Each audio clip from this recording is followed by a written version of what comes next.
Please எனக்கு உதவி பண்ணுங்க. நான் படிக்கணும் அண்ணி. நீங்கள் தான் எனக்கு எப்படியாவது உதவி பண்ணணும். நான் மற்றவங்க மாதிரி படித்து நல்ல வேலைக்கு போகணுன்னா நீங்கள் தான் எனக்கு உதவி பண்ணணும். இல்லை மற்றவங்க மாதிரி கஷ்டப்பட்டு சாகிறது என் தலைவிதியாக இருந்தால் அது விதிப்படியே நடக்கட்டும். நீ அருண், உன் நிலைமை எனக்கு புரியுது. நீ படிக்கணும், அவ்வளோதானே? படி. அதுக்கு ஆக வேண்டிய செலவை நானே தரேன். துளசி, புரிஞ்சுதான் பேசுறியா?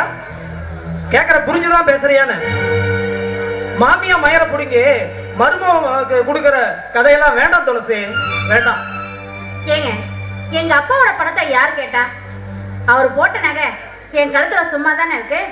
அது அவன் படிப்பு செலவுக்கு உதவட்டுமே. பின்னாடி அவன் சம்பாரிச்சு இந்த நகையை எடுத்து கொடுத்தா நான் வாங்கிக்கிறேன்.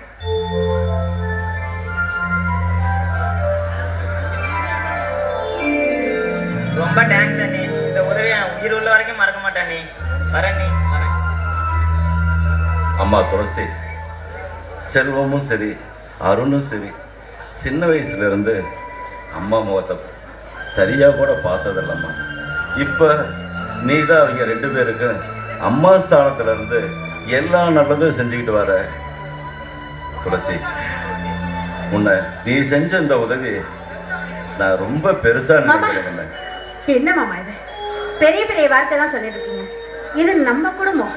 நம்ம குடும்பத்துக்கு நான் செய்யாம வேற யார் செய்வாங்க? அது மட்டும் இல்லாம அவன் அருண் என் குழந்தை மாதிரி. சரி சரி, என்னங்க, இன்னும் 1/4 மணி நேரத்தில் சமைச்சிருவேன். சமைச்சு சாப்பிட்டுட்டு அதுக்கப்புறம் ஊருக்கு போகலாம் வாங்க.